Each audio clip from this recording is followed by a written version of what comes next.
This is JCU Conversations, a podcast show from James Cook University, Singapore. Tune in as we ask experts in the industry more about their lives and their approach to success. Subscribe on Apple Podcasts, Spotify, or wherever you get your podcasts. Let's listen to today's episode. Hi, I'm Jen Lin, the President of the Psychology Society Student Group. We have Dr. Sherry Orr, lecturer in psychology at James Cook University in Singapore with us today. Dr. Orr specializes in topics such as employee well-being, empathy and emotions, managing work, family, and remote working. She's here today to chat with us about her expertise and research on such topics. Welcome, Dr. Sherry, and thank you for joining us. Thank you for having me, Jen Lin. Okay. So let's start with a bit about you. What do you do, why you pursued a career in psychology, a bit about your personal life, and anything else you'd like to add. As you've mentioned already, I'm a lecturer in psychology and I specialize in organizational psychology.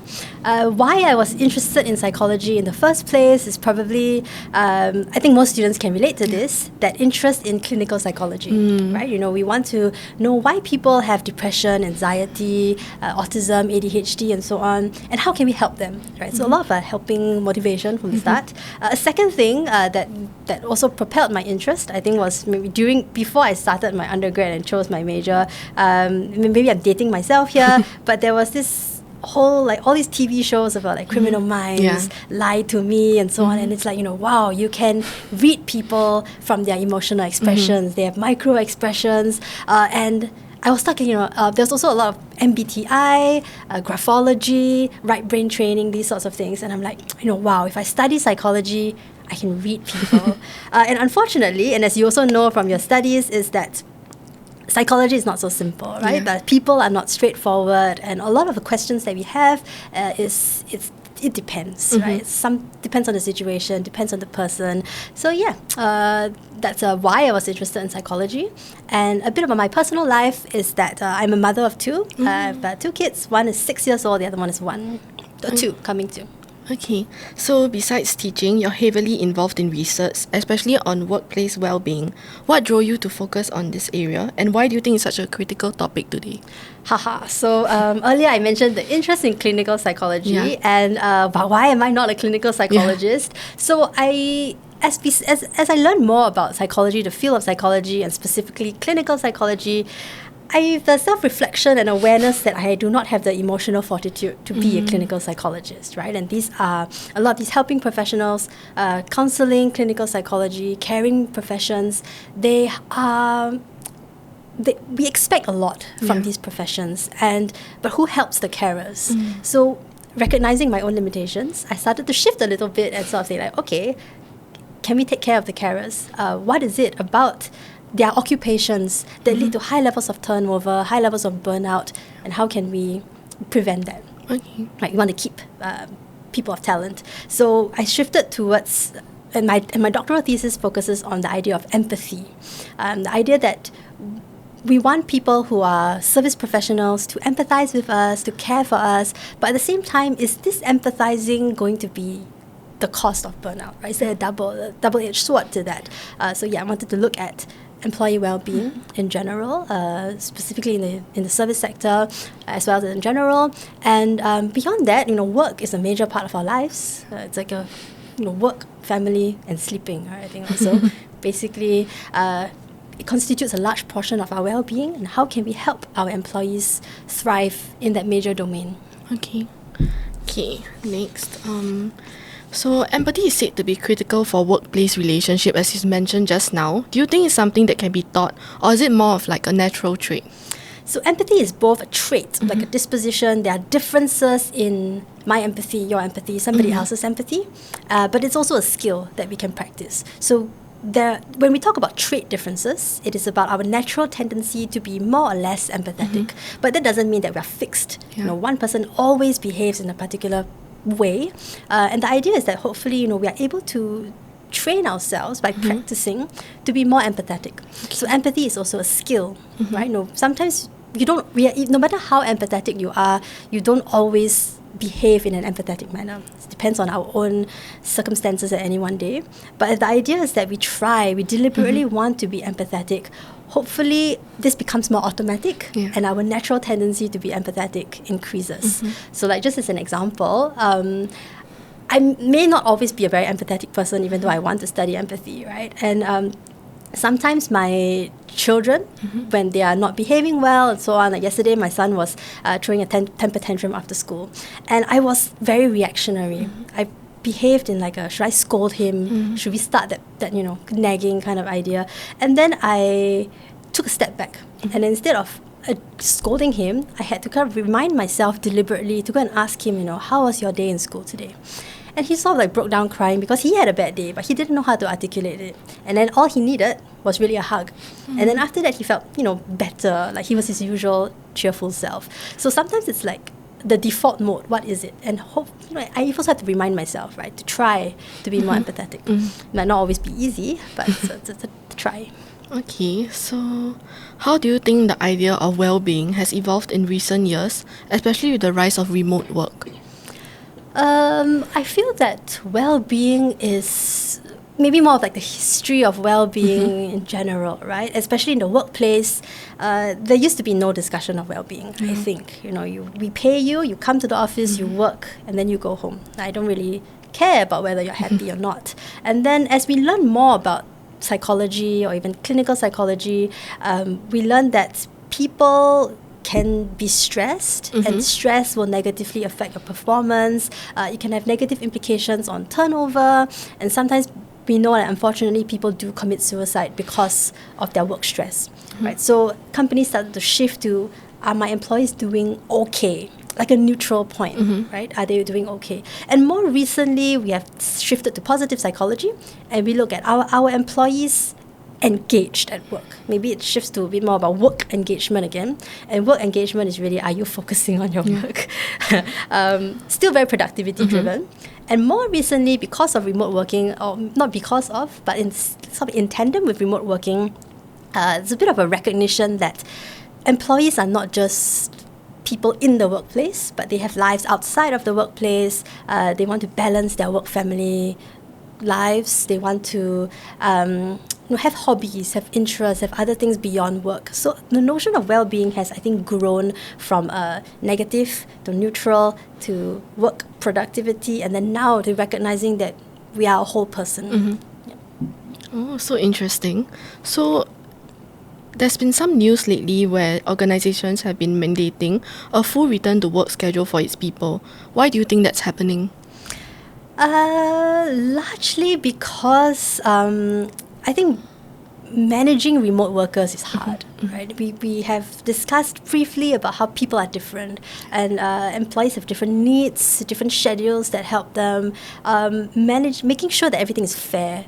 For example, right, like who gets to work remotely, how often you get to work remotely. It's difficult to implement a new system that is fair, that or equitable, that appeases everybody. So sometimes it seems like the easier way, maybe just to go back to default, and that is back to the office.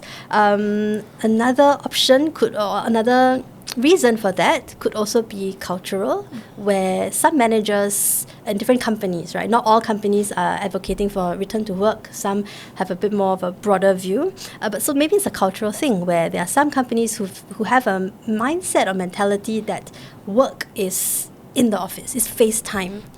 So that's something that maybe we have to shift a little bit on. It's not that you can only be productive within the office, but you can also be productive elsewhere. And a final reason, which I think is also quite valid, is that there are social costs to remote working. So research has consistently demonstrated that remote workers, there is a social cost to remote working, right? Because naturally you are not in the office, so people don't really get to talk to you so much. How do you make those connections? And from my own personal experience, because I do work remotely, I also admit that, being in the office, seeing my colleagues, seeing you, my students, I actually enjoy that kind of that interaction, that conversation, like what we're talking about right now. I get to know people, I get to meet people, I learn more about the organization. I feel like I belong. If I were to work only at home all the time, then who am I, right, within this organization? What is my identity like? Who is this organization about? So I think like a lot of the costs of social costs of remote working is a very valid thing, a concern for organizations to have, right? You want your people to be together, and sometimes the togetherness is that physical space of togetherness. Okay, so how important is work-life balance to you, and what do you think companies can do to ensure that? But for me, right, super important because I have 2 young children to take care of, and so it's a function of, I guess, the season of my life. My 2 kids still are in the age where they need me. I'm still their bolster at night. So rightly, because they need me, I feel the need to be there for them. So for me, that work-life balance is very important. But like I said earlier, people differ from their circumstances, whether you have young children, old children, no children, caregiving responsibilities, right? Siblings, elders, and so on. So work-life balance means something different to everybody. And whether or not organizations can actually ensure that you have work-life balance is a bit of a stretch. Maybe it's maybe difficult or impossible to say, everybody here has work-life balance. It's like a balancing act all the time.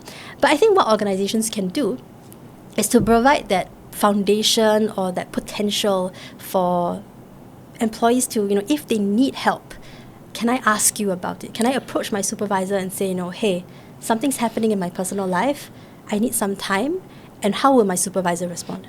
Because you can imagine that if you were in an organization and you talk to your supervisor and they're like, that's an admission that you can't cope, and they treat you negatively because of that, it's going to reflect badly on you. And it's not a company that, you're comfortable. It may not be a company that you're comfortable telling or admitting that, you have issues in your personal life, right? On the flip side, I know a mom friend who, when she was struggling with sending her child to school, right, difficulty adjusting to school, she wanted to quit her job. So she basically wrote her resignation letters, gave it to her supervisor and said, I cannot work here because I feel that if I can't handle my family, I can't put in my full attention to work. It's not right for me. So she actually resigned. But the supervisor read her resignation letter and said, no, you talk to me. What do you need? How can I help you? And, he or she, the supervisor, offered my friend the opportunity to cut down her work hours, obviously with decrement in pay, but just like convert to part-time work temporarily. Just tell me what you need. Don't full on quit. And that's like a complete different atmosphere, right? You want to stay for this leader. You want to be part of this organization, and it's a great way to retain talent. So, and obviously, as the employee, don't take advantage of your employer. You just still perform to appropriate standards. Oh, what a heartwarming story. So, if you could describe the ideal workplace in 3 words, what would they be? I'm going to borrow from self-determination theory and state that an ideal company should be able to provide their employees with autonomy, relatedness, and competence. So autonomy, I will never give you a straight answer with 3 words, right? So autonomy is about having the freedom to choose where you work, how you work, within your workspace as well, right? How do you do it? How do you execute your work tasks? So that kind of freedom gives us empowerment, right? Relatedness is when we are in a company that we have colleagues that care for you, you have supervisors that care for you. You feel like you belong to a social organization, and that affirms your own self-identity. And the final one is on competence. You want a job where you are able to you're meaningful, you're able to contribute to it, you're able to excel, you're able to grow. So these 3 things are most important. Remote work and other changes often affect different groups of people in unique ways. What have you observed about how these changes impact diverse employee groups, such as parents, early career professionals, or senior employees? So I guess firstly, remote work has recently been advocated as one of the primary tools for managing work family, right? Which again, from me as a parent and a remote working parent, I do feel that I benefited a lot from remote working. Specifically as a mom, however, I would admit that there are also potential costs to it. One of them could be that there's a perception maybe that women who want to work flexi work for family reasons may not be dedicated employees, right? And this comes from some anecdotes that we have about women who are childbearing age, intending to start a family or have a child on the way, employers treat them differently or they perceive them differently.